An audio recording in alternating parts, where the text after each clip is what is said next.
Bien, ahora sí estamos grabando. Como les había dicho la vez pasada, en esta en realidad estaba puesta en el cronograma como discusión grupal. Por supuesto podemos discutir o pueden preguntar todo lo que quieran, como siempre, pero en realidad lo que yo pretendía hacer acá fundamentalmente era ampliar, profundizar, ver otros ejemplos de algunas de las cosas que estuvimos viendo la vez pasada, ¿no? Como un complemento, si ustedes quieren, del anterior, más que discusión grupal. Después sí, la próxima, el lunes que viene, vamos a tener ahí sí una discusión grupal como debe ser. Que les repito, ya está subida en el EVA, o sea que ya la pueden ir viendo. También les voy a mostrar en esta, y esta la voy a subir a EVA, por lo tanto les van a quedar ahí, algunos links de otras cosas breves, complementarias, que les voy a recomendar que vean, así como les mostré a un par de links la vez pasada. ¿Ah? Me traje el vasito de agua porque me arde la garganta si hablo mucho. Esto es un poco lo que estuvimos viendo. Alguien me dice acá, profe, tengo una duda, dele no, preguntala nomás. Acerca del lunes que viene, lo, Sí, pasa que la DG coincide más o menos con el parcial con uno de los horarios de los parciales que tenemos el lunes que viene de DREM y de histología. sí. ¿Cómo vamos a hacer? Porque, por ejemplo, yo no quiero faltar a la DG, pero también tengo tipo el parcial a las 4:30 y no voy a poder venir, o si no lo tengo a las 6, que creo que todavía no han subido las listas y para ver cómo hago, si puedo retirarme antes, si es a las 6 o a las 4:30, cómo hago por el tema de ¿Y de la cuánto DG. demora el parcial? Es una hora. Una hora. Está, porque podemos hacer dos cosas. Empezar en vez de a las 17, 17:15, así los que hagan el turno de las 4 venir, o empezar a las 17 clavaditas y tratar de terminar a las 18 para los que tengan que ir se van al parcial. Lo que no podemos es hacer las dos cosas. ¿Se entiende? Sí, claro. Yo me voy a fijar a ver si suben las listas porque o sea, van a subir ahora hasta el fin de semana, me imagino. Y cualquier cosa yo te puedo escribir por Eva. Mándenme por EVA aquellos y aquellas que tengan ese problema de esa coincidencia con el parcial, mándenme por EVA y a ver si tienen a las 4 o a las 6, a ver si podemos acomodar de alguna manera para que puedan concurrir lo mejor posible. Porque yo Está puedo, perfecto. no, no puedo arrancar un poquito antes y terminar a las 6, o puedo arrancar un poquito después para darles tiempo que vengan. Lo que obviamente no podemos hacer es las dos cosas. Entonces, mándenme y vemos qué hacemos. ¿Ah? Está perfecto, muchas gracias. Por favor. Bien, entonces, lo que decía es que un poco esta diapositiva resume muchas de las cosas que estuvimos viendo la vez pasada. ¿Sí? En la parte A tenemos una enfermedad genética monogénica, se acabó la discusión. En la parte B tenemos una enfermedad monogénica, pero que puede ser muy influenciada por el ambiente. ¿Mm? Un buen ejemplo de esto, por ejemplo, es la fenilcetonuria. Entonces, una enfermedad monogénica, recesiva, pero que con la dieta uno puede modificar la dieta de una manera tal de que el fenotipo sea normal. ¿Mm? De hecho, es el tratamiento de la fenilcetonuria es dietético de por sí. ¿Ah? Entonces, es una enfermedad monogénica, pero muy modulable, uno podría decir, entre comillas, hasta curable, con modificaciones ambientales. En el C tendríamos una enfermedad oligogénica.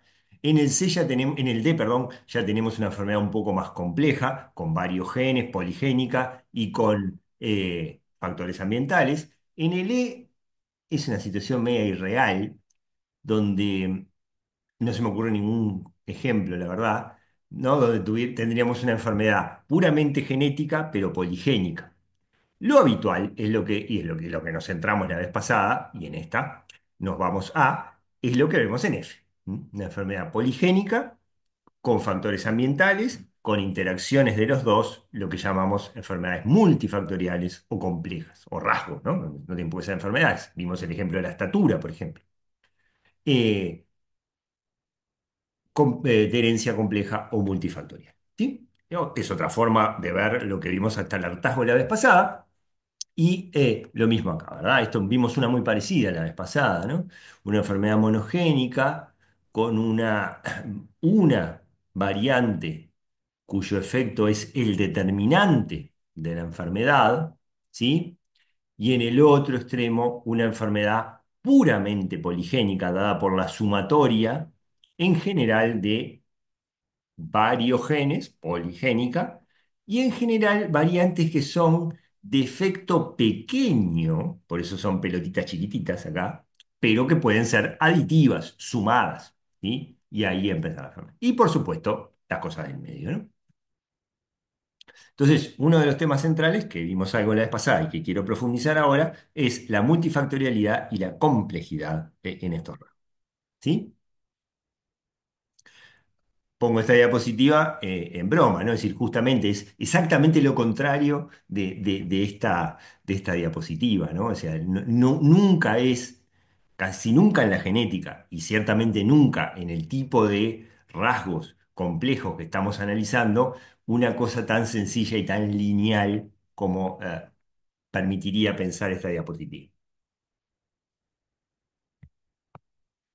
Más bien, lo que tenemos es eso, ¿no?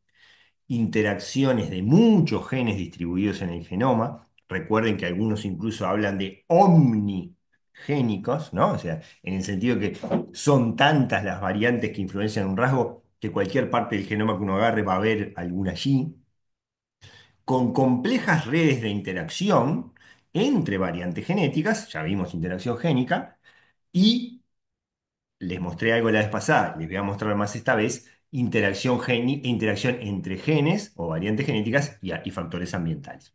¿Ah? Y esa compleja red de interacciones es lo que nos termina determinando el fenotipo.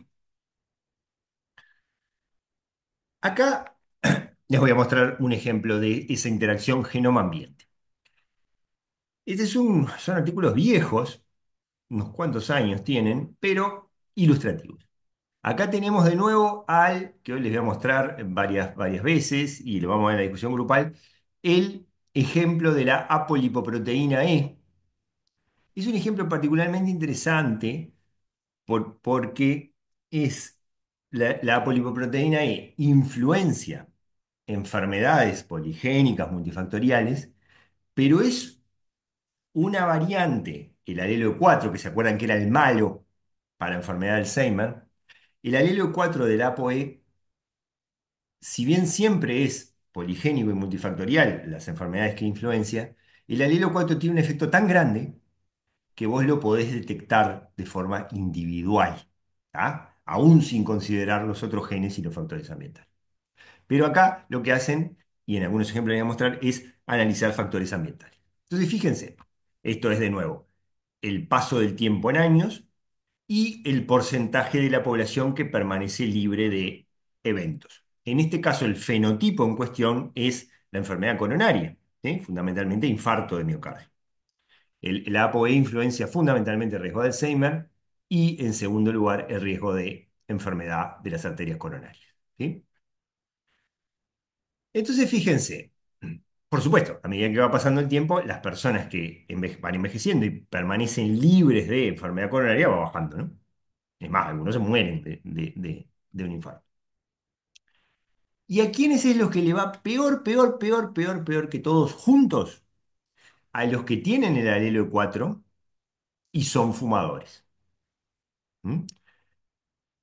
Una aclaración previa. Acá para hacerla fácil, ¿se acuerdan que había E12, 13, 4 y por lo tanto 6 genotipos? 3 alelos, 6 genotipos. Acá para hacerla fácil los dividen entre los que tienen E4 y los que no, para llevarlo a dos grupos. ¿Sí?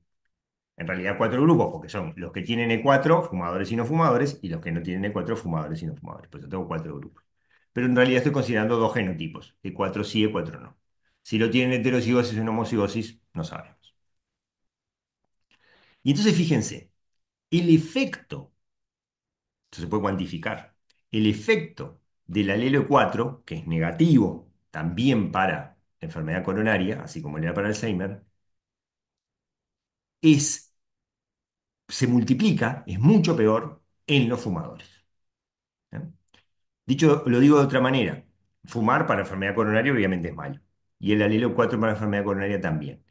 la suma la presencia de los dos en un individuo, el efecto es mayor que la suma de los dos. No son aditivos, son multiplicativos. ¿Sí? Que es en definitiva un ejemplo de interacción de un factor genético con un factor ambiental para una enfermedad multifactorial. ¿Sí? Acá vemos algo parecido. Esto es de nuevo lo mismo. Los que son portadores de E4 les va peor, se enferman más y se mueren antes de enfermedad coronaria. Si son fumadores, como vimos, es mucho peor, pero acá no diferencia fumadores y no fumadores. Y lo que hacen es compararlo con otros dos grupos, portadores y no portadores de E4, pero a quienes se les dio simvastatina, que es ahora no se usa, pero sí el tipo de fármaco que son las estatinas, se usa mucho como hipolipemiantes, o sea, para bajar el colesterol, y tienen un efecto protectivo independiente de la bajada de colesterol. Ahora se usa más la atorvastatina o la rosuvastatina. En esta época, este es un trabajo del 2000, la que se usaba era la simvastatina. Y fíjense lo que pasa. La simvastatina como que reduce la diferencia entre, casi que la hace desaparecer, entre los que tienen E4 y los que no. ¿Tá? Siempre para enfermedad coronaria. De nuevo, acá tengo una interacción del alelo E4 con un factor ambiental, en este caso farmacológico, que al revés, en vez de multiplicarme el riesgo, me lo achica. ¿Sí? En lo que nos interesa desde el punto de vista genético es un ejemplo de interacción genoma-ambiente. Desde el punto de vista médico, bueno, lo que dice es que estos se beneficiarían más de tomar esos fármacos, ¿no? Hay una serie de términos que yo estoy usando de forma con impunidad, digamos, pero son términos poco felices, son términos en cierta medida incorrectos. De susceptibilidad, predisposición, carga génica, liability en inglés. Tendencias y diátesis o sea, es lo mismo, pero términos mucho más viejos, de hace un siglo o más. Pero lo usamos, ¿sí? Como tiene, entonces, ¿qué diríamos del alelo 4? Te da una predisposición a enfermedad de Alzheimer, te da una predisposición a enfermedad coronaria, predisposición que se aumenta con el tabaquismo, que se disminuye con algunos fármacos, pero predisposición al fin, susceptibilidad. Intuitivamente todos lo entendemos y en cierta medida es correcto, pero en cierta medida es incorrecto. Miren este otro ejemplo. Acá tenemos otro gen, que es el gen de la LPL, es el gen de la lipoproteína lipasa. ¿Mm? Tenemos la misma curva acá, paso del tiempo, proporción de supervivientes, va bajando. Y fíjense acá de nuevo, ¿quiénes les va peor? El gen de la lipoproteína lipasa tiene dos alelos, N9 y D9. ¿Sí? ¿Quiénes les va peor? Los N9 fumadores. Entonces uno diría, bueno, el alelo N9 es de predisposición para morirse del corazón. ¿Sí? Pero en realidad, ¿quiénes les va mejor? Los N9 no fumadores. Son los que están acá. Entonces el alelo N9 no es un factor de predisposición para morirse del corazón. El alelo N9 en determinado ambiente, o sea, combinado con el tabaquismo, se transformaría en un factor de predisposición para eso. ¿Sí? Pero si no, puede no serlo. ¿Vieron por qué predisposición, susceptibilidad pueden ser términos incorrectos? ¿Sí? Aunque intuitivamente son fáciles de capturar, por decirlo de alguna manera. El término correcto, pero muy difícil, por no decir imposible de aplicar, es el de norma de reacción, ¿sí? Que lo vemos acá en el esquemita. Yo tengo acá dos genotipos, A y B, ejemplo abstracto, ¿no? A y B, y la curva de distribución normal, sanos y enfermos. ¿Mm? Entonces uno podría decir, el genotipo B o los individuos con el genotipo B tienen una mayor susceptibilidad, una mayor predisposición a esta enfermedad. Están más cerca de la enfermedad que el A. ¿Sí? De nuevo, una enfermedad cualquiera, es un ejemplo abstracto.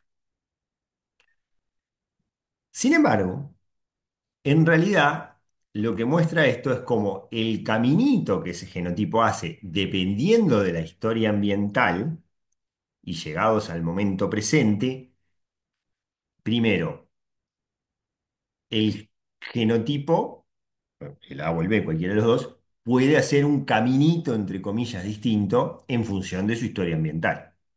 ¿Ah? Que esto es lo que ya dijimos, perdón.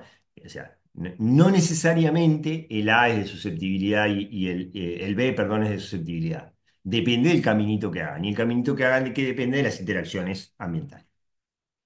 Eso es lo primero. Lo segundo, si nos paramos acá en la gráfica donde dice presente, ¿sí? ¿Por qué me pones ese cartelito que molesta tanto? Si nos paramos acá en la gráfica donde dice presente, de cara al futuro se nos abre un abanico, que es lo verde, de posibles fenotipos. ¿Sí? Eso es la norma de reacción. Para un determinado genotipo, en un determinado momento, el abanico posible de fenotipos que puede determinar. ¿Ah? Se lo llama norma de reacción. Y por lo tanto, acá vemos cómo el genotipo B puede hacer este caminito y en función de su norma de reacción terminar en la salud, sin ningún problema, y el genotipo A puede hacer este caminito y en función de su norma de reacción terminar del lado enfermo. ¿Ah? Entonces, eso de que B es de predisposición es discutible, depende del caminito que haga. ¿Ah? Claro, ¿qué es lo que pasa? Yo la norma de reacción no la puedo determinar en términos prácticos y menos en seres humanos, ¿no? Agarrar un individuo con un determinado genotipo y ponerlo en todos los ambientes posibles para ver todo el abanico de posibles fenotipos que eso me va a dar. No lo puedo hacer con plantas o con animales de experimentación, mucho menos lo voy a poder hacer con seres humanos. Entonces, la norma de reacción es muy difícil de estimar. Sería el término conceptualmente más correcto, que susceptibilidad, predisposición, ¿eh? Pero es un término, en términos prácticos, muy difícil, si no imposible, de determinar con exactitud.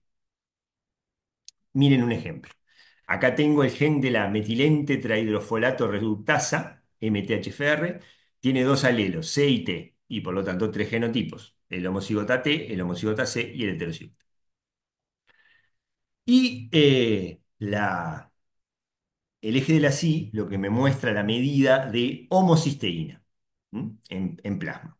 ¿M? La homocisteína también es un factor de riesgo cardiovascular. ¿M? Menor, pero factor de riesgo cardiovascular al fin. Entonces, ¿quiénes tienen la homocisteína alta? Los individuos de genotipo TT, los homocigotas para T. Uno diría a priori, ¿no? Mirando apresuradamente la gráfica. Pero la gráfica nos dice más cosas. Si uno mira acá, están también por terciles de la concentración de folato, de ácido fólico, sérico. Entonces, miren lo que pasa. En los individuos que son de genotipo TT, pero tienen alto el ácido fólico, la homocisteína es normal, es igual a los otros prácticamente. Los que tienen alto la homocisteína son los de genotipo TT y ácido fólico bajo en plasma. Otro ejemplo de interacción genotipo-ambiente y otro ejemplo de cómo la susceptibilidad a tener la homocisteína alta no es necesariamente propia del genotipo TT, sino que es del genotipo TT en un determinado ambiente. O la norma de reacción del genotipo TT puede ser con la homocisteína alta en un determinado ambiente o con la homocisteína normal en otro. ¿Sí? ¿Se entienden los ejemplos?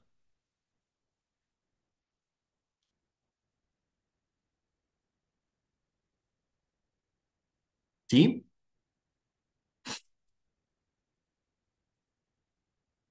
¿Hay alguna duda de ellos?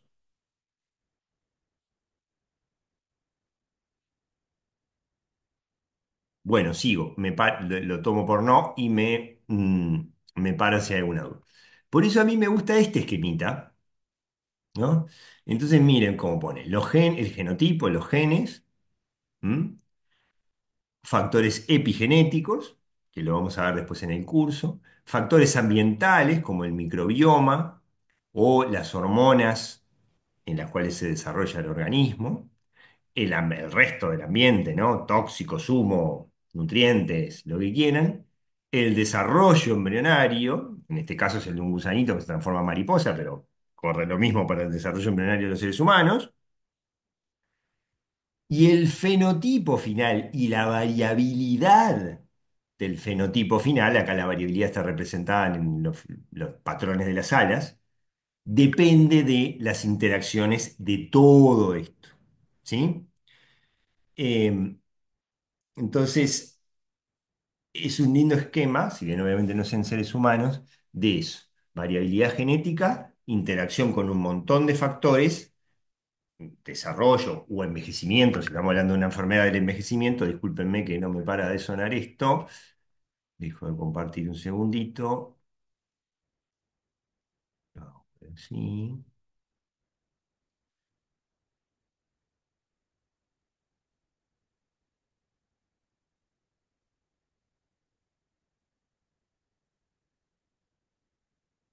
Em, Genes, ambiente, interacción a lo largo del tiempo, acá pone desarrollo, pero puede ser también envejecimiento, eso es en definitiva norma de reacción, posibles fenotipos, la variabilidad fenotípica que observo. ¿Sí? Otro concepto que pasamos por arriba y ahora quiero profundizar un poco, siempre y cuando no haya dudas de lo que ya vimos, es lo que se llama heredabilidad, y en particular la heredabilidad perdida. Yo les había dicho la vez pasada, les había mencionado por arriba la heredabilidad, y les había dicho que es un concepto a veces bastante difícil de asir.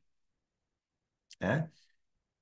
Pero sí les había dicho que lo que era claro era que la heredabilidad no indicaba el porcentaje de un rasgo que es genético o que es ambiental, porque de hecho la heredabilidad no es una propiedad del rasgo, del fenotipo, es una propiedad de la población. Y este ejemplo lo demuestra. ¿Ah? Acá uno tiene un experimento clásico de esto. Entonces tienen las plantas, las plantitas estas, donde las cultivan, son genéticamente diferentes, ¿sí? Y las cultivan exactamente en las mismas condiciones de suelo, riego, luz, ¿sí? Entonces, las diferencias entre las plantas es toda genética, porque todo el ambiente es igual. Si hay diferencias entre las plantas, y las hay, son, en su mayoría por lo menos, de causa genética. Ahí la heredabilidad es alta, ¿ah? Porque la heredabilidad explica, para una población en la que hay variabilidad fenotípica, en este caso tamaño de la planta, ¿qué porcentaje de esa variabilidad fenotípica está explicada por variabilidad genética? En este caso, figura de la izquierda, esa heredabilidad es cercana al 100%, porque dado que lo ambiental es igual, lo que me queda de variabilidad es genética. En el caso de la derecha, yo tengo plantas que son genéticamente iguales, o sea, un clon, que las cultivo en ambientes diferentes, y en realidad esto es otra cosa lo que quería mostrar. Acá es plantas genéticamente iguales, que las cultivo en ambientes iguales, ¿tá? Y de nuevo, no hay diferencia, porque el ambiente es igual, la genética es igual, no hay prácticamente diferencias. Igual la heredabilidad sigue siendo alta. ¿Tá? Lo que no está acá es la situación donde yo tenga plantas genéticamente iguales en ambientes diferentes, un clon, ¿no? Que en algunas plantas se pueden hacer clones, eh, se pueden hacer fácilmente clones, genéticamente iguales en ambientes diferentes. Entonces, ¿hay diferencias genéticas? No hay. porque son iguales. Todas las diferencias que haya van a ser ambientales y por lo tanto la heredabilidad va a ser cero o cercana a cero. Entonces, la heredabilidad no es un rasgo del tamaño de las plantas, es un rasgo de la población y de la historia de la población. ¿Tá? De todas maneras, me dice algo, me dice que si un rasgo es fenotípicamente variable, ¿qué porcentaje de esa variación está explicada por los genes? Por variación genética. ¿Sí? ¿Qué es lo que pasa? Cuando uno analiza un rasgo humano, la estatura es un buen ejemplo, por ejemplo, es un buen ejemplo, de toda la variabilidad fenotípica que hay, las variantes genéticas conocidas explican una partecita, ¿sí? Según como uno cuente, el 16% o el 45%, ¿sí? Y el resto de la variabilidad, ¿por qué está explicada? Puede ser por variaciones ambientales, pero ahí justamente lo que se hace es tratar de igualarlos, digamos, en el ambiente para que eso no sea una cosa que confunde. Entonces ahí se habla de heredabilidad perdida, ¿ya? O sea, variabilidad fenotípica que no la podemos explicar. Olvidémonos, supongamos que no existe la variabilidad ambiental. Variabilidad fenotípica y que no la puedo explicar por la variabilidad genética que yo veo. Por eso habla de heredabilidad perdida. Y bueno, ahí cuando uno hace la secuenciación del genoma completo, whole genome sequencing es eso, ¿no? Secuenciación de todo el genoma. Ahí se ven muchas más cosas, obviamente, y se puede ver variabilidad que está dada por secuencias no solo en regiones codificantes, sino en otras regiones del genoma, sobre todo reguladoras. Se puede ver interacciones genoma-ambiente. No es, como ya vimos con el ejemplo de ApoE, no es la variabilidad dada solo por ApoE, es la variabilidad dada por ApoE más el ambiente. Se pueden haber interacciones entre genes, lo que llamamos epístasis o interacción genética, ¿sí? Entonces, de repente no es lo mismo tener tal variante por un lado y tal variante por otra, pero tener las dos juntas se potencian. Y después variaciones epigenéticas que tampoco las vemos en la secuencia. Esto le va a quedar más claro cuando veamos epigenética específicamente en el curso.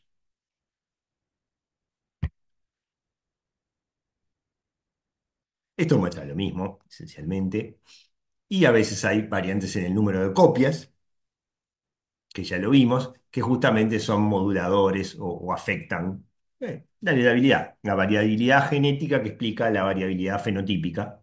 ¿Sí? Si lo vemos desde el punto de vista médico, la variabilidad genética que explica el riesgo de enfermedades. ¿Sí? Estoy diciendo lo mismo desde dos perspectivas distintas.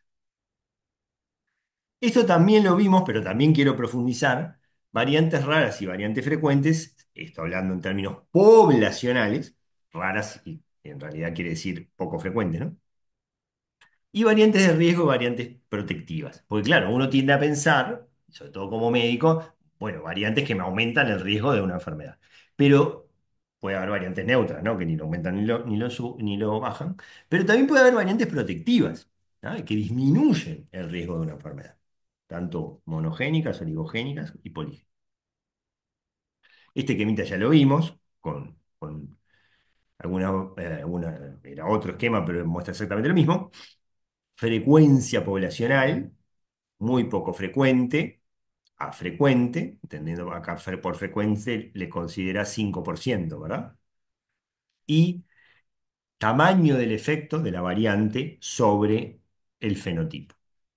Y se acuerdan que decíamos, en este extremo están las enfermedades mendelianas monogénicas, de baja frecuencia poblacional y de alto efecto, una variante sola de repente te alcanza para tener una enfermedad dominante, y en el otro extremo voy a tener variantes frecuentes en la población de bajo efecto, cada una por separado sobre el fenotipo, pero que pueden sumarse. Y además se pueden sumar a factores ambientales. Y ahí es donde aparecen las enfermedades poligénicas multifactoriales. Y esta pelota de acá son las que detectan los estudios de tipo GWAS que vimos la vez pasada. Y no me acuerdo si ahora les voy a mostrar algo más, pero lo vamos a ver si no en la discusión grupal. Hay algunas variantes a mitad de camino,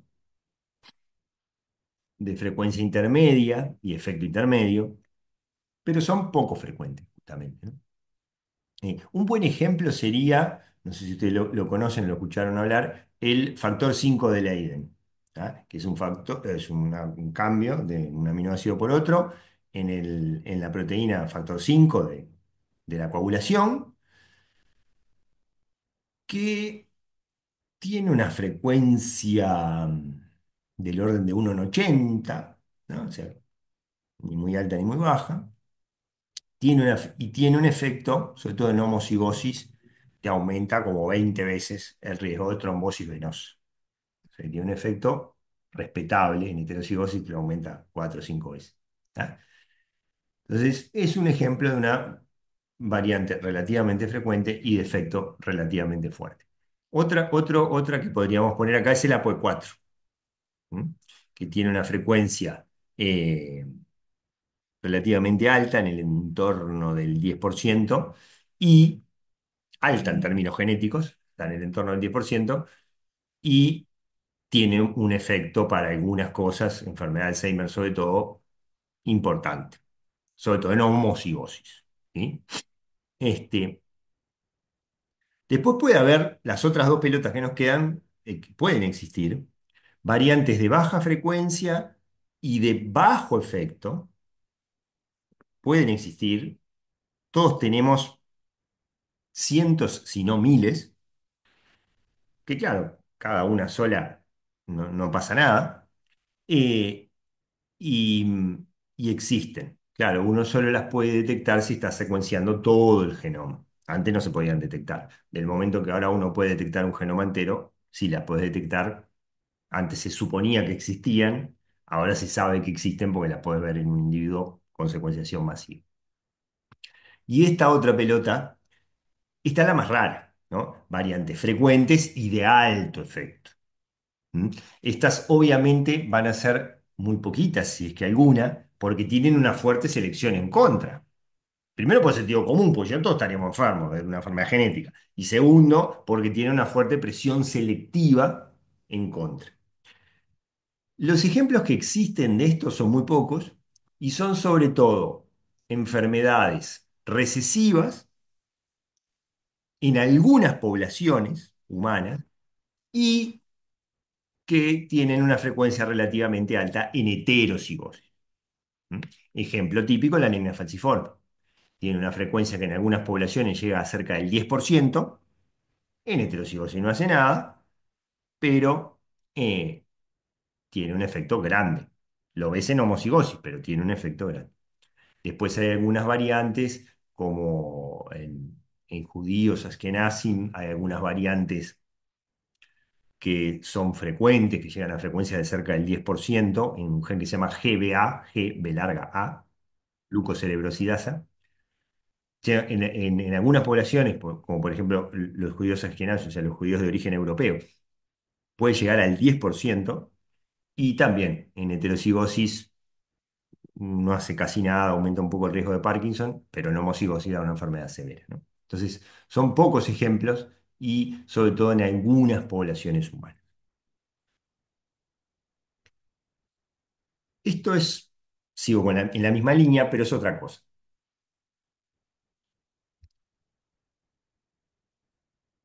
Acá analizan 1000 individuos, ¿m? Para, vuelvo a la enfermedad coronaria, ¿sí? Como riesgo.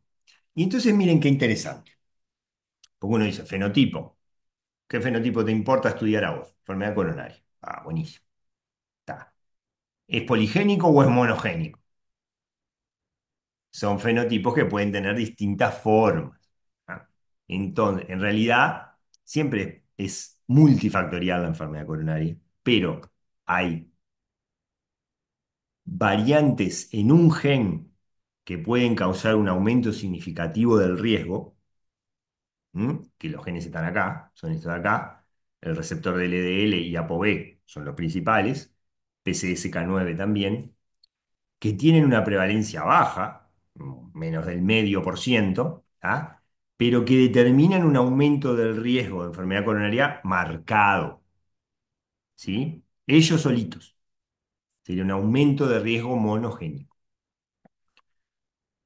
Pero también podés tener, en el mismo, en otros individuos, un aumento del riesgo poligénico, ¿tá? Por variantes frecuentes, de efecto pequeño pero sumatorio, ¿no? Vuelvo una para atrás, variantes frecuentes, pero de efecto pequeño pero sumatorio, ¿sí? Poligénico. Que incluso pueden ser el riesgo, puede ser igual por un camino o por el otro. Y encima alguna gente puede tener mucha mala suerte y tenerlo por los dos caminos, ¿no? Este, acá no es un fenotipo en sí, o el fenotipo en sí no es enfermedad coronaria en realidad, es el riesgo de. Pero bueno, pero puede ser monogénico o poligénico, o las dos cosas. Vuelvo a mi vieja y querida grafiquita, ¿sí? Que muestra lo mismo, ¿no? Entonces, si yo tengo la frecuencia de la enfermedad y la severidad de la enfermedad, voy a tener acá variantes eh, protectivas. Voy a empezar por acá, perdón. Acá voy a tener variantes patogénicas, poco frecuentes, ¿sí? Y severas, de rápida progresión, de inicio temprano, fenotipo marcado. ¿Tá? Estas son las monogénicas, la pelotita de arriba a la izquierda. ¿Mm? Acá voy a tener, esta gráfica conviene leerla al revés en realidad de cómo está. Acá voy a tener variantes frecuentes de efecto mm, medio o bajo que se pueden sumar, que se pueden sumar a factores ambientales y al envejecimiento y que sumadas poligénicamente me pueden dar una enfermedad. Esta es la pelotita de abajo a la derecha, frecuentes de bajo efecto. Pero puedo tener, así como tengo las poco frecuentes malísimas, puedo tener las poco frecuentes buenísimas y que primero, puedo tener las más o menos frecuentes buenas, esas estarían por acá, pero además puedo tener las poco frecuentes, mutaciones raras, raras en sentido de poco frecuentes, protectivas. ¿Sí? Cualquiera de las cosas puede pasar, incluso en un mismo individuo, porque un mismo individuo puede tener una variante muy mala para una cosa y una variante protectiva, y ahí habrá que ver el fenotipo cómo termina siendo, ¿ah? En distintos genes, ¿no? O puede tener que eso les voy a mostrar, un perfil poligénico de riesgo para una cosa y una variante que lo protege de esa cosa. O, eso sería la parte buena, o un perfil poligénico de riesgo para una cosa y además una variante poco frecuente que le aumenta el riesgo de esa cosa. Entonces, esos son los que van a tener más riesgo. ¿Sí? Como poder pasar, puede pasar cualquier cosa y de hecho hay ejemplos de todo para enfermedades multifactoriales.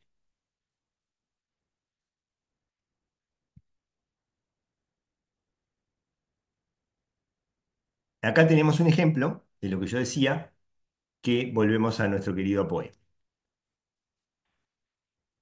Entonces tengo, si nos quedamos con, esta es otra forma de gráfica, pero está como al revés, ¿no?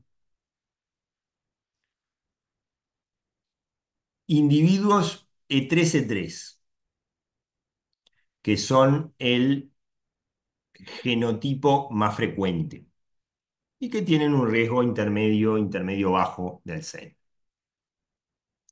Acá tenemos individuos que son E4/4, que son los que tienen el riesgo mayor de Alzheimer. De hecho, el E4/4, eso se lo voy a mostrar la próxima, casi que se considera una forma monogénica de Alzheimer.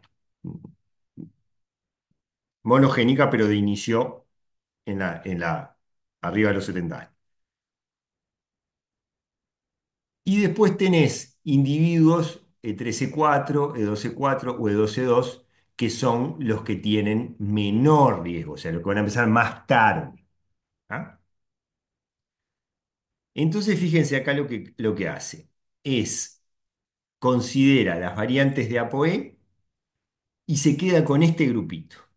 Entonces agarran individuos que son E13/4 o E4/4, mayores de 75 años, y que no tienen Alzheimer. ¿Ah? O sea, los que están al revés, ¿no? Este, los que tienen, en teoría, por el ApoE, el mayor riesgo de Alzheimer, que son arriba de los 75, pero que no tienen ningún indicador clínico de Alzheimer. Y dicen, ¿y esta gente? Son como que se escapan de la probabilidad. Y efectivamente se escapan de la probabilidad, porque hay variantes en otro gen, que es de la fibronectina 1, ¿sí? Que protege contra el APOE4. ¿Mm? Entonces, individuos que son E4/4 tienen el principal factor genético de riesgo, son mayores de 75, o sea, tienen el principal factor de riesgo absoluto, que es el envejecimiento, y sin embargo están sanos. Y están sanos porque tienen una variante en otro gen, que no tiene nada que ver, pero que anda por ahí, que protege, amortigua, por decirlo de alguna manera, modula el efecto negativo de la POE4. ¿Sí? Entonces son individuos que tienen un factor de riesgo intermedio, intermedio fuerte para enfermedad de Alzheimer y un factor de riesgo poco frecuente, pero muy protectivo para enfermedad de Alzheimer. ¿Sí? Que es el que termina ganando en realidad. El de la fibrilina le termina ganando a la POE. Y de hecho, en ese artículo lo muestran, ¿no? Los individuos que son APOE4/4, pero que tienen las mutaciones raras estas de fibrilina 1, fibronectina, perdón, 1. Si uno, cuando se mueren después, analiza el cerebro, se comportan más parecido a los C3/C3, que serían los normales, que a los C3/C4. O sea, de alguna manera, esos procesos patogénicos que el APOE4 favorece, las variantes de FN1 lo frenan. No sé si se sabe bien cómo, pero parcialmente sí, es lo que muestra este artículo, si lo quieren lo pueden leer. Eh, entonces, una variante que tira para un lado y otra variante que mm, tira para el otro, y además la que tira para el otro, pero la que tira para el lado bueno, por lo menos en este caso, gana. ¿Sí? Es una forma de interacción génica en cierta medida, o si lo vemos más como médicos, son factores de riesgo y factores protectivos que, que, bueno, están en conflicto, digamos, y el fenotipo final, eh, en este caso, termina siendo más el protectivo que el otro. ¿Sí? Este artículo se los muestro porque salió hace poquito de otra variante en APOE3 que se llama Christchurch, que también es protectivo para enfermedad de Alzheimer.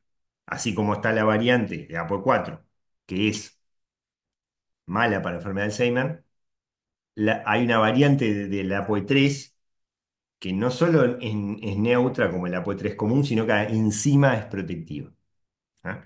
Y incluso individuos que tienen una forma autosómica dominante de enfermedad de Alzheimer, o sea, un Alzheimer monogénico dado por otros genes, el E3 Christchurch los protege, les alarga la vida libre de Alzheimer, digamos, ¿no?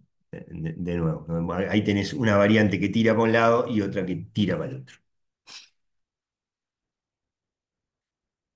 Vos podés armar, y esto es otro de los conceptos que quería profundizar, un score poligénico de riesgo para cualquier enfermedad o cualquier rasgo, ¿sí?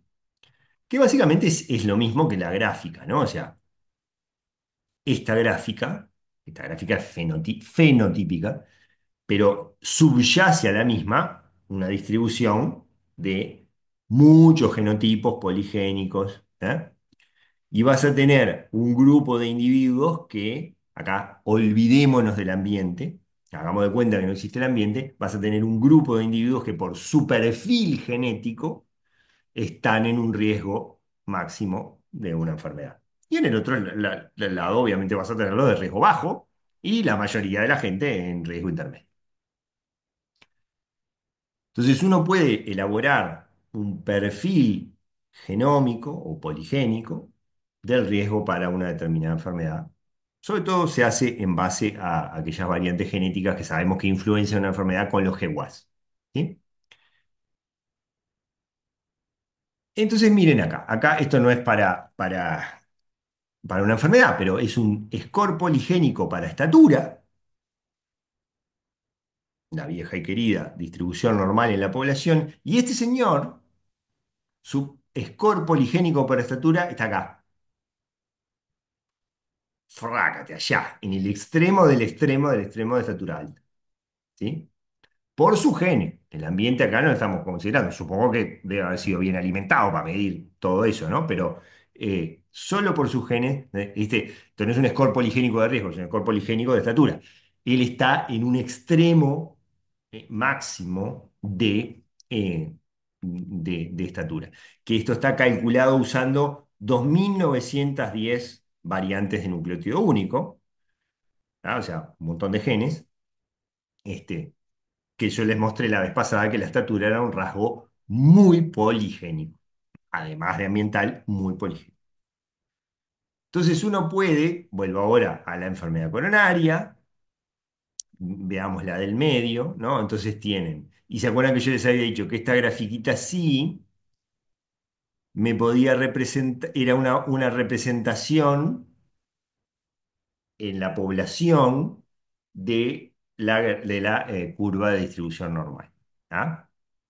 Entonces, un grupo de individuos van a estar en el bajo riesgo, la enorme mayoría de los individuos van a estar en un riesgo intermedio y un pequeño grupo van a estar en un score poligénico de riesgo alto.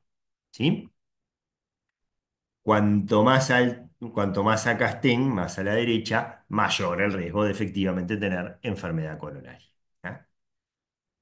Entonces uno podría, gráfica de la derecha, poner un umbral acá y quiénes son los que van a beneficiar más de un tratamiento preventivo para enfermedad coronaria.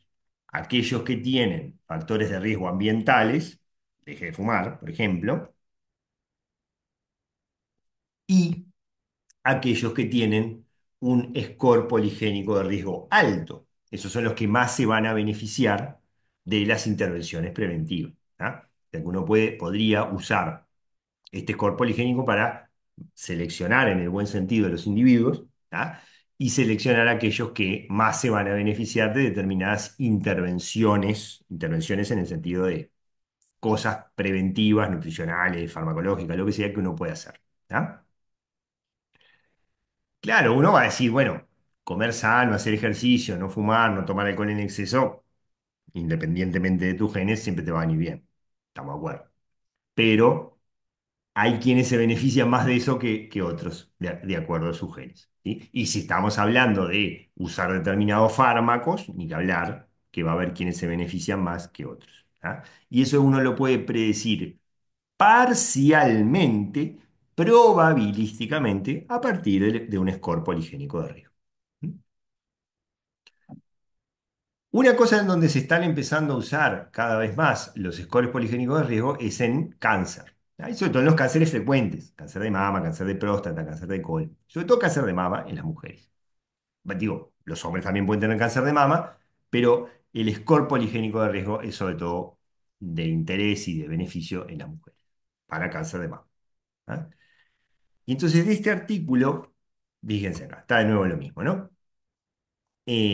Edad, incidencia acumulativa, probabilidad de cáncer de mama. ¿Ah? Entonces, fíjense, acá está, la que esta no es tan sencilla, y me tapa el título. Acá están analizando dos mutaciones, mutaciones en dos genes, PALB2 y CHEK2, son dos genes distintos, que aumentan el riesgo de cáncer de mama, algunas variantes, en la población. ¿Sí? Obviamente, y esto se da, cuanto mayor la edad, mayor la probabilidad de tener cáncer de mama. La gris es la población general, cualquier mujer, que obviamente a medida que envejecen va aumentando el riesgo. ¿Y quiénes son los rojos? Las rojas, que tienen más. Son las que tienen una mutación en PALB2, o sea, un factor que aumenta el riesgo monogénico, y un score de riesgo poligénico de alto riesgo. PRS quiere decir Polygenic Risk Score. ¿Sí? Entonces, fíjense, acá lo que están viendo es el efecto de las variantes en un gen, que aumenta el riesgo, sumado a las variantes poligénicas en otros genes que también aumentan el riesgo. Y obviamente esas señoras son las que tienen el mayor riesgo de cáncer de mama. Y acá lo mismo para CHEK2. ¿Sí? De nuevo, un ejemplo de cómo uno puede usar el score poligénico de riesgo en combinación con, en este caso, una variante en un gen, PALB2 o CHEK2, si la persona la tiene. ¿Ah? Y acá esto es lo mismo, ¿ah? Pero analizan el efecto del score poligénico de riesgo según la historia familiar. Que se acuerdan que terminamos viendo la vez pasada cómo la historia familiar puede ser un gran indicador del riesgo de cualquier enfermedad y de estas también. ¿Ah? ¿Quiénes les va mejor? Los grises. Las que no tienen historia familiar y tienen un score poligénico de riesgo menor del 90, o sea, que no están en el extremo de la curva. ¿Quiénes les va peor? Los que tienen una historia familiar de inicio temprano de cáncer de mama y un score poligénico de riesgo alto, las que están en el extremo alto de la curva. ¿Sí? Esto es para antes de los 45, después de los 45, pero esencialmente muestra lo mismo. ¿Sí? Entonces acá está combinando el score de riesgo poligénico con la historia familiar para estimar el riesgo. ¿Ah? Y obviamente, quiénes son las mujeres que se van a tener que hacer más mamografía o ecografía de mama, controlarse más, bueno, las de la curva roja. ¿Sí? Acá tenemos algo parecido, pero para hipercolesterolemia familiar. Una hipercolesterolemia familiar monogénica. ¿Sí? Acá lo dice el título, monogenic variants para hipercolesterolemia familiar.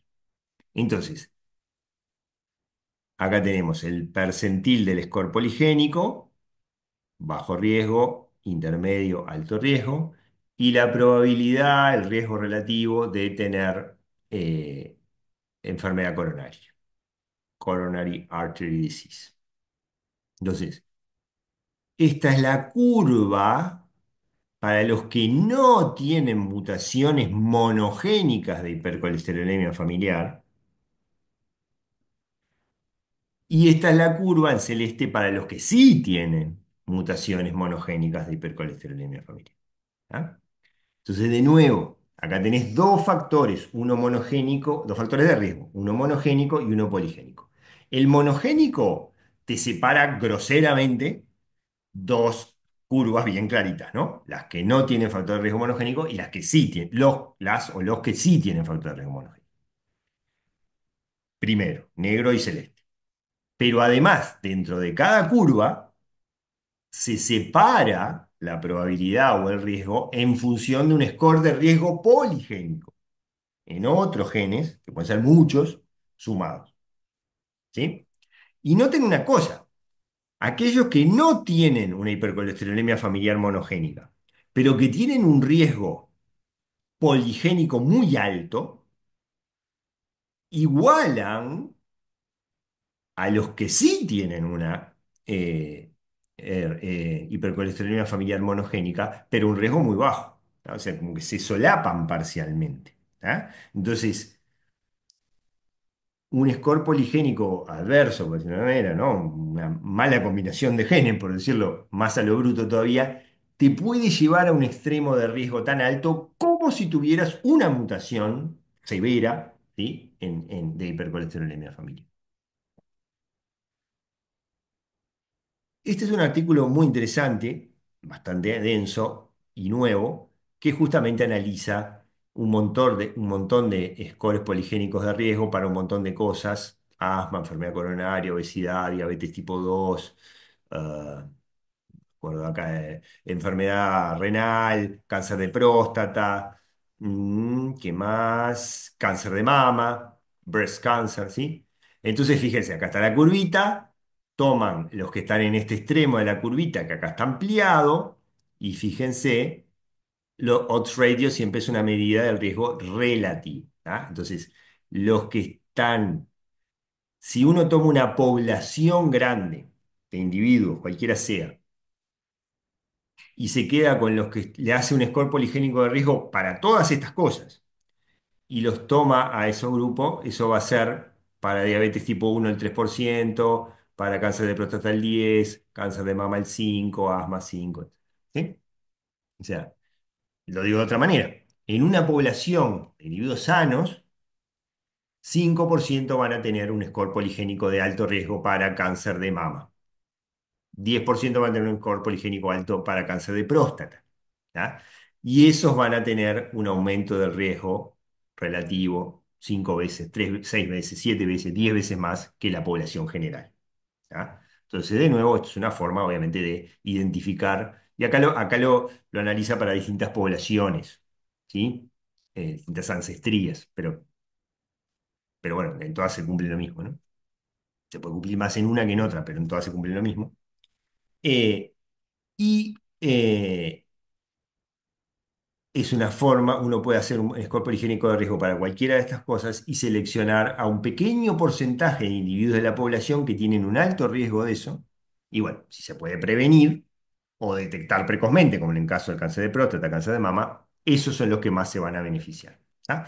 Y acá les muestra el número de CNPs en orden de varios cientos o miles o decenas de miles, con lo que se usaron para construir ese score de riesgo poligénico.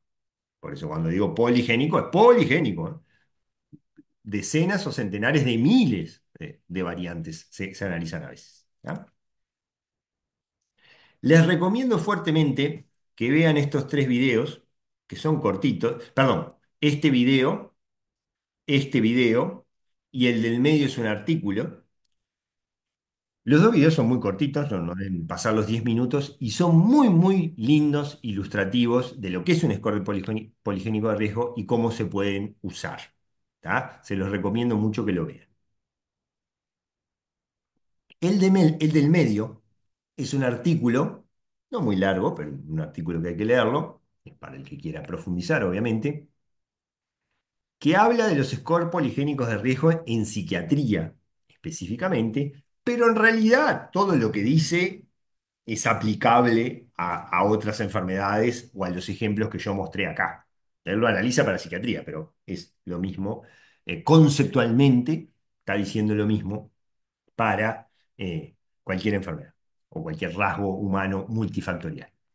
Y lo explica muy bien. ¿Ah? Entonces, el que quiera profundizar en inglés puede leer ese. Estos son rasgos enormemente complejos y donde lo ambiental y genético siempre se mezcla y formalmente es imposible de separar.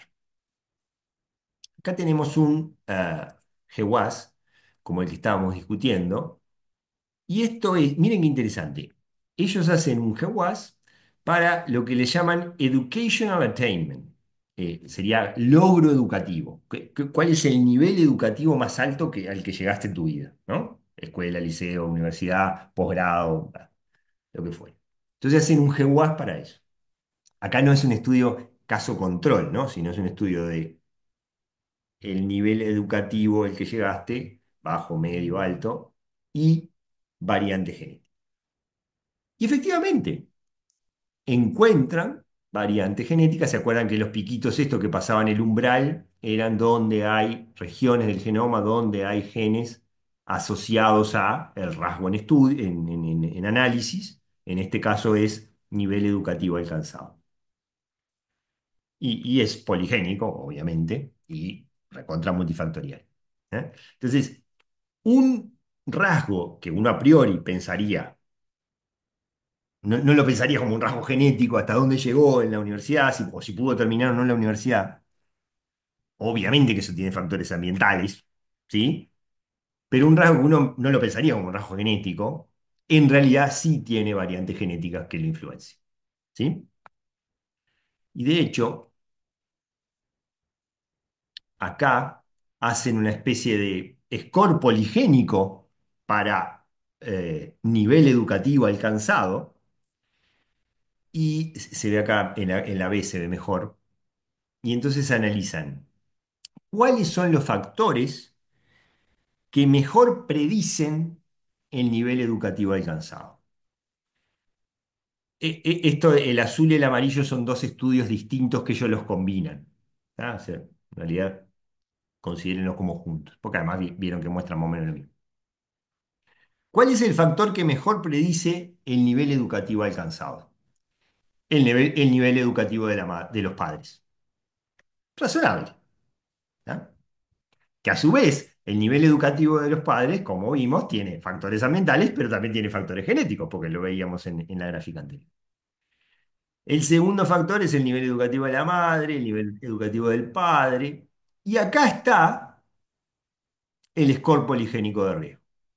O sea, solo los genes, si hicieran el esfuerzo imposible de olvidarse del ambiente, solo los genes explican una parte para nada despreciable del nivel educativo alcanzado. ¿Sí? ¿Qué otro factor influencia el nivel educativo alcanzado? El ingreso del hogar. Más ambiental que eso, imposible. ¿Ah? Entonces, claro, es imposible separar factores genéticos de ambientales. Pero lo que no hay que caer en error es creer que es solo ambiental. ¿Ah? También puede tener una influencia genética, que en general es menor, pero y en general es menor y en general es indiscernible de una de otra, lo ambiental de lo genético. Esto te muestra justamente cómo el score poligénico es una cosa muy, muy difusa, pero tiene una gráfica para arriba, ¿no? O sea que cuanto mejor sea tu score poligénico de riesgo, mejor es tu nivel educativo alcanzado. Fíjense, ¿no? El score, por eso les puse, esta es una frase que la copié tal cual del artículo. El score poligénico de riesgo explica entre un 11 y un 13%, eso es la heredabilidad, de la varianza en el nivel educativo, y entre un 7 y un 10% de la de la varianza en la performance cognitiva, el coeficiente intelectual. ¿Ah? O sea que la variabilidad que hay en el logro educativo entre un 11 y un 13% está explicado en esta población que estudiaron por variabilidad genética, y bueno, el 80 y largo por ciento restante lo estará explicado por variabilidad ambiental. ¿Sí? Parece razonable. Lo interesante acá es que no es cero. ¿Sí? Así como decíamos que si uno piensa en una enfermedad infecciosa, y uno dice, bueno, la causa de la enfermedad es un virus. Pero no quiere decir eso que no haya genes del huésped que influencien la probabilidad de infectarse del virus. ¿Ya? Acá es algo parecido, ¿no?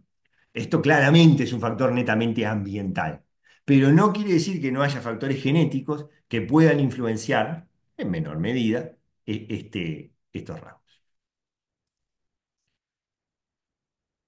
Este salió la semana pasada, por eso lo puse, va en la misma línea, ¿no? Entonces hacen un score poligénico de riesgo para enfermedad de Parkinson. Ah, buenísimo. Y les da que está asociado con ser médico o dentista, que no tiene nada que ver con nada. ¿Mm? Esto tiene dos explicaciones. Una es que el score de riesgo, el score poligénico que hicieron, da cualquier cosa y están midiendo cualquier cosa, me parece que es la más probable. O ellos la explicación que dan es que un score poligénico de riesgo para Parkinson se asocia con un mayor nivel cognitivo y por lo tanto con un mayor logro eh, de estudios universitarios para ser médico o dentista. Que en nuestro país es muy fácil ser médico, en otros países es muy difícil.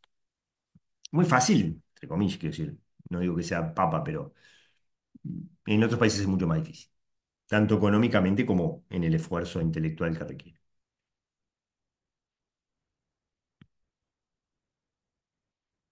No digo que eso sea bueno, más bien en realidad es negativo, es porque son más elitistas, ¿no? Entonces tienen más mecanismos para deshacerse de los que no pueden llegar. En vez de subir a los que tienen alguna dificultad. Este artículo tiene unos años, 2018, y hacen una cosa interesantísima, que analizan el efecto de los genotipos de los padres sobre el individuo. ¿Ah? Entonces, de nuevo, hacen esto lo analizan de nuevo para inteligencia, logro educativo, ¿sí? Entonces hacen como una especie de score poligénico para los padres, pero analizan, eso se muestra acá, las variantes que no son transmitidas a los hijos, ¿sí? Tienen Los padres tienen variantes, alguna de 11-13% que aumentan el riesgo, pero son variantes que no le transmiten a los hijos. E igual, a pesar de ser variantes que no le transmiten a sus hijos, siguen estando asociadas en los hijos con un mayor logro educativo. Porque claro, ya lo vimos, los padres tienen, si los padres tienen un mayor logro educativo, favorece que los hijos tengan un mayor logro educativo. Tanto genético, por la genética, o como en este caso, por otro mecanismo que sería ambiental, porque están analizando los alelos que no le pasan, ¿sí? Entonces lo que terminan concluyendo, vuelvo para atrás, estos hallazgos sugieren que ellos le llaman genetic nurture, o sea, el ambiente en el cual los padres crean para que sus hijos crezcan, ambiente intelectual, cultural, socioeconómico, ¿no? Todo, debido en parte a la variación genética en los padres, media el ambiente. No, lo estoy leyendo mal, perdón. Estoy diciéndolo bien, pero leyéndolo mal. Estos hallazgos sugieren que el genetic nurture, que sería el medio en el que uno crece, debido a variación genética en la población y por lo tanto en los padres, está mediada por el ambiente que los padres crean para sus hijos. ¿Sí? Entonces es interesante porque ya lo vimos, el logro educativo de los padres influencia el logro educativo de los hijos. Y uno diría, porque le dan un mejor ambiente. Sí, claro que sí, este lo demuestra. También por genes, lo demostraba el otro. Y este lo demuestra que aun si no consideras los genes que le pasan, también así. ¿No? La conclusión es que separar genética de ambiente en este tipo de cosas no tiene sentido, ¿no?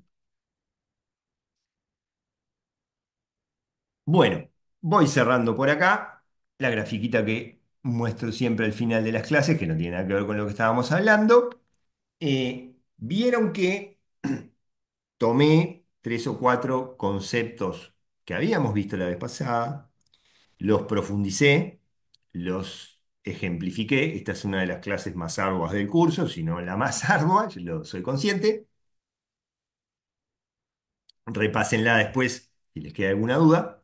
Eh, Pero bueno, son conceptos complementarios de lo que vimos la vez pasada. Tienen los videos, sobre todo que están los links ahí. Ahora yo ya les pongo en EVA para que puedan ver este PowerPoint. Y les recomiendo mucho que lo vean como material complementario. ¿Ya? Y lo vamos a volver a discutir en la discusión grupal la próxima. Todavía no queda bien claro a qué hora, ni quiénes van a poder ir, ni no, pero lo vamos a ver la discusión grupal la próxima. Bueno, dudas, comentarios, alguna pregunta de esto específico. Repito, por favor, vean la discusión grupal para la próxima, ¿no? ¿Alguna pregunta, duda o comentario de esto?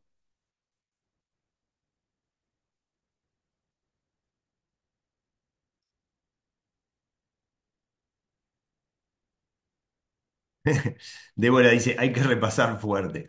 Sí, este es es uno de los temas más arduos, porque, bueno, porque justamente vos tenés, es la situación más compleja, ¿no? Sí, tenéis un rasgo que puede estar influenciado por centenares de genes y además la interacción con factores ambientales. Sí, claro, va a ser el más difícil de estudiar, eso sin duda.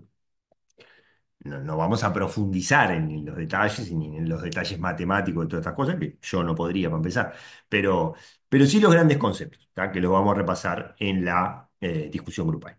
¿Tá? Bueno, entonces si no hay alguna duda o comentario, voy cerrando por acá, voy a dejar de grabar antes que nada y nos vemos la próxima. ¿Tá? Cuídense.